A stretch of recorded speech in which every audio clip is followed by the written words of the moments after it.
Bonjour Sylvie Le Calvez. Bonjour Francis. Sylvie du magazine Village qui nous rejoint comme chaque semaine pour parler d'initiatives locales, rurales, toujours intéressantes et toujours innovantes. Et pour ça, cette semaine, nous partons en Bretagne, c'est bien cela, pour parler d'un CELT, normal puisqu'on est en Bretagne. C'est quoi ce CELT? C'est le cercle d'échange ludique et touristique. En fait, c'est une initiative du syndicat mixte, du local d'aménagement touristique de l'Aune et de Hyères. Ça, c'est très géographique. Et c'est donc dans le centre ouest Bretagne que nous nous trouvons. 22 communes. 22 communes. Et il y a une idée vraiment très, très sympa, c'est de mettre en place des rayons de sourire. Alors, on se dit, mais c'est quoi ça? Eh ben, c'est une unité d'échange de savoir. Alors, Un rayon de sourire, c'est l'unité d'échange. Voilà, c'est 1 minute de transmission d'un savoir.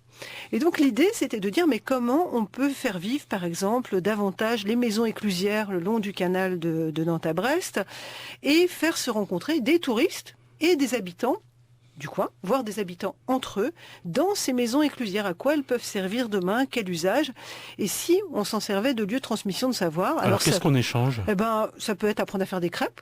Évidemment, ça c'est une possibilité. On est en Bretagne. À parler en anglais, parce qu'il y a quand même beaucoup d'anglais qui habitent là-bas, à découvrir la biodiversité, les oiseaux, les plantes locales.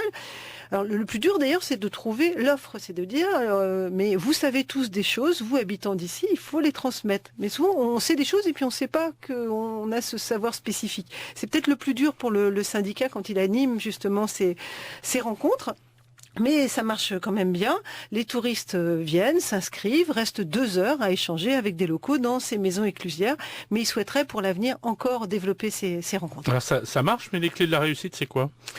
Les clés de la réussite, c'est quand même d'abord d'avoir des lieux publics à disposition. Là, il y a les maisons éclusières, c'est super, mais on peut imaginer que d'autres lieux publics vides dans plusieurs territoires pourraient servir justement pour accueillir ces lieux d'échange. Et puis, c'est de trouver plutôt des groupes constitués, type des jardiniers, type des naturalistes. Donc ça, c'est un peu une condition de la réussite quand on veut mettre ce genre d'initiative en place. Mais la retombée, c'est que les touristes, quand ils font ça, ils restent au moins une nuit de plus et ça fait vivre le milieu local. Un rayon de sourire, s'il vous plaît. Là, on vient d'en s'échanger 2, quasiment, 2,5 même, sur 2 minutes 30. Merci Sylvie Le Calvez. C'est un article à retrouver dans le numéro 126 du magazine Village. À la semaine prochaine. Merci Francis, à la semaine prochaine.